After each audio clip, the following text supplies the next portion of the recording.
हम सब जानते हैं कि आज से 10 साल पहले हमारे देश की अर्थव्यवस्था का क्या हाल था। आज से 10 साल पहले हमारी संघर्षशील, जो एक चरमराती और एक लड़खड़ाती अर्थव्यवस्था, जो कहीं 11वें-12वें नंबर पर थी और सारा देश जो है उसको लेकर चिंतित रहता था, पिछले 10 सालों में वो अर्थव्यवस्था 11वें से 5वें नंबर पे आई है और बहुत तीव्रता से जो है 3रे नंबर की तरफ जा रही है। ये जो 2024 का बजट है, ये सब वर्गों को जो है वो शक्ति प्रदान करने वाला बजट है। इस बजट से जो है वो हमारी अर्थव्यवस्था को भी तीव्रता मिलेगी महोदय जी। और जो हमारा 2047 का जो संकल्प है कि विकसित भारत का जो संकल्प है, हम प्रथम इकोनॉमी बनेंगे, वो भी इस बजट से हम पूरी उम्मीद है एक कदम हम उस संकल्प के जो है वो करीब जाएंगे। महोदय जी, पिछले साल हमारे हिमाचल प्रदेश में एक बहुत बड़ा प्राकृतिक संकट आया, एक बहुत बड़ी बाढ़ आई, जिससे न जाने कितने जन, धन, पशु, ज़मीन की हमारे लोगों को जो है वो हानि हो गई।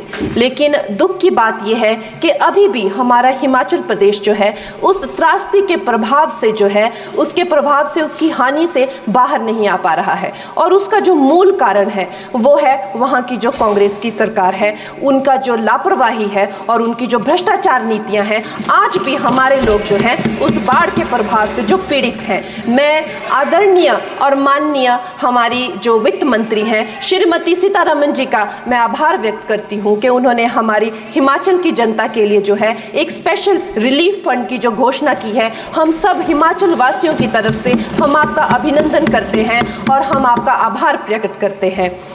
महोदय जी, मुझे ये जान के और आपको बताकर इस बात की खुशी भी होती है और खेद भी होता है कि जितना काम पिछले 10 वर्षों में हमारी भारतीय जनता पार्टी ने हिमाचल प्रदेश में किया है, वो उतना काम हमारे आज़ादी के बाद 60 सालों में भी हिमाचल प्रदेश में नहीं हुआ था। आप सब हिमाचल जाते रहे होंगे। Varsha, it is her maiden speech. आप सब Himachal, Varsha, it is her maiden speech, kindly.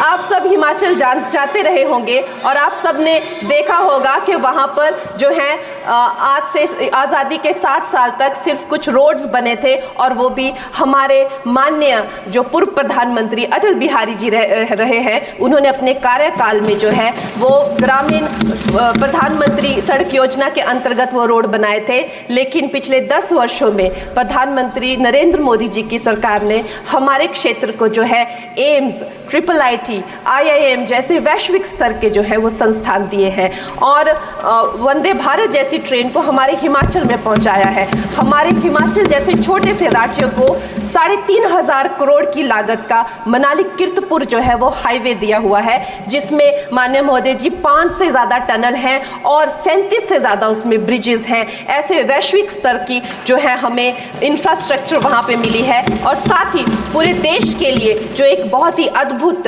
Infrastructure marble है, जैसे कि हमारी अटल टनल 9 किलोमीटर की जो वो अटल टनल है, विश्व की सबसे लंबी टनल है और वो एक सिंगल ट्यूब हाईवे जो है वो पूरे विश्व के लिए जो है एक बहुत बड़ा उदाहरण है। और उसके साथ ही 11,000 करोड़ के हाइडल प्रोजेक्ट्स हमारे हिमाचल प्रदेश को दिए हैं। अगर मैं ये सूची यहाँ पे रखूँ तो शायद आप लोगों का बहुत वक्त जो है इसमें लग जाए, लेकिन लाखों लाभार्थी जो है वो चाहे मुफ्त राशन हो, चाहे PM की जो है वो मकान हो या आयुष्मान हो। हमारा हिमाचल प्रदेश एक ऐसे राज्य है जो पूरी तरह से शौच फ्री है और वहाँ घर घर में जो है वो गैस चूल्हे का कनेक्शन लगा है। एक भी माता, एक भी बहन गैस चूल्हे के कनेक्शन के बिना नहीं है। और मेरा ये जो सौभाग्य है 18वीं लोकसभा में महोदय जी, मेरा ये सौभाग्य है कि जब मैं यहाँ पे आई थी तब महिला आरक्षण बिल, जो राजनीति में महिलाओं को जो है 33% आरक्षण देता है, वो बिल भी पारित हुआ था।